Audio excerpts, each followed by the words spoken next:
ایک دفعہ حضرت جبرائیل علیہ السلام ایک طباق یعنی مجمع لے کر آئے جو جنت کے سیبوں سے لبریز تھا۔ حضور صلی اللہ علیہ وسلم کے سامنے رکھ کر عرض کیا، یا رسول اللہ صلی اللہ علیہ وسلم، آپ اس میں سے اس شخص کو عنایت کیجئے جو آپ کو پیارا ہو۔ یہ طباق ایک نورانی خوان پوش سے ڈھکا ہوا تھا۔ حضور صلی اللہ علیہ وسلم نے اپنا دست انور اس میں داخل کر کے ایک سیب نکالا۔ دیکھتے کیا ہیں کہ اس کی ایک جانب تو لکھا ہوا ہے، ھذہ ھدیۃ من اللہ لأبی بکر الصدیق، یعنی یہ خدا کا تحفہ ہے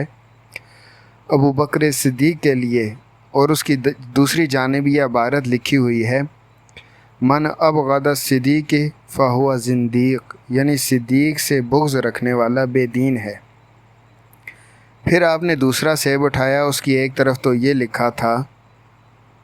یعنی ترجمہ، یہ خدائے وہاب کا تحفہ ہے عمر بن خطاب کے لیے، اور دوسری جانب یہ لکھا ہے، ترجمہ، عمر کے دشمن کا ٹھکانہ جہنم میں ہے۔ ازاں بعد ایک اور سیب اٹھایا جس کی ایک جانب یہ لکھا تھا، ترجمہ، یہ خدائے منان و حنان کا تحفہ ہے عثمان بن عفان کے لیے، اور دوسری طرف یہ لکھا تھا کہ عثمان کا دشمن رحمان کا دشمن ہے۔ پھر حضور صلی اللہ علیہ وسلم نے ایک اور سیب اٹھایا جس کی ایک جانب تو یہ لکھا تھا کہ خدائے غالب کا تحفہ ہے علی ابن ابی طالب کے لیے، اور دوسری جانب یہ لکھا تھا کہ علی کا دشمن خدا کا دوست نہیں۔ حضور صلی اللہ علیہ وسلم نے ان عبارات کو پڑھ کر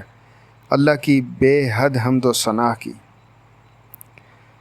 سبق: حضور صلی اللہ علیہ وسلم کے یہ چار یار، جن کی بعض حکایات آپ نے پڑھی، بڑے مرتبوں اور درجوں کے مالک ہیں، اور ان چاروں یاران نبی کا دشمن اللہ کا دشمن ہے، لہٰذا ہر مسلمان کو ان چار یاروں سے محبت رکھنا لازم ہے اور ان کی عداوت سے بچنا واجب ہے، ورنہ ایمان کی خیر نہیں۔